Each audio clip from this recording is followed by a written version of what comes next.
স্ত্রীহারা 7-8 বছর বয়সের ছেলেটি স্কুল হতে বাড়িতে এসে মাকে বলল, মা, প্রিন্সিপাল আমাকে আদর করে কিছু ক্যান্ডি দিয়েছে, আর তোমার জন্য এই চিঠিটা।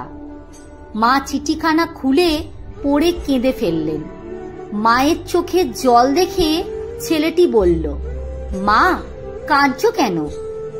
চোখ মুছতে মুছতে মা বললেন, বাবা, এটা আনন্দের কান্না। বলেই ছেলেটিকে চুমু দিয়ে বললেন, আমার জিনিয়াস বাবা তোমাকে চিঠিটা পড়ে শোনায়। মা আনন্দের সাথে চিৎকার করে স্যারের লেখার ভাষা বদলে নিজের মতন করে পড়তে লাগলেন। ম্যাম, আপনার ছেলেটি সাংঘাতিক জিনিয়াস। আপনার ছোট্ট শহরে ওকে শিক্ষা দেবার মতন শিক্ষক আমাদের নেই। তাই যদি পারেন আপনার ছেলেকে বড় শহরে কোনো স্কুলে ভর্তি করে দিলেই ভালো হয়। এই ছেলেটি একদিন বিশ্বে প্রচুর সুনাম অর্জন করবে। পত্রখানা পড়েই মা ছেলেটিকে চুমু দিয়ে বললেন, এই জিনিয়াস ছেলেটিকে আমি নিজেই পড়াবো।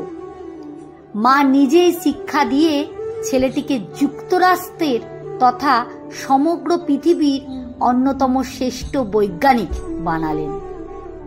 টমাস আলভা এডিসন বৈদ্যুতিক বাল্ব, শব্দ রেকর্ডিং, মুভি ক্যামেরা বা চলমান ছবি ইত্যাদি সহ হাজারো আবিষ্কার তার।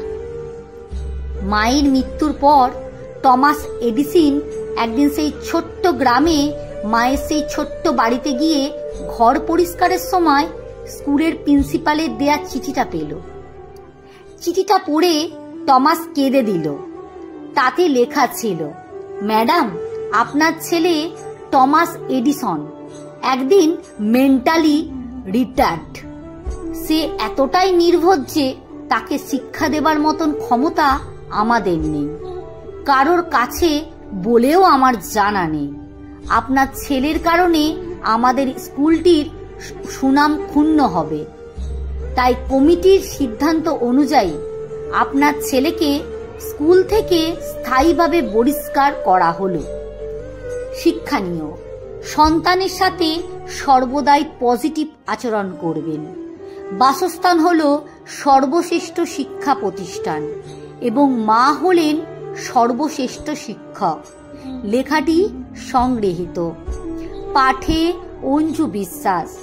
ভিডিওটি যদি আপনাদের ভালো লেগে থাকে তাহলে একটু লাইক, কমেন্ট, শেয়ার করতে একদম ভুলবেন না।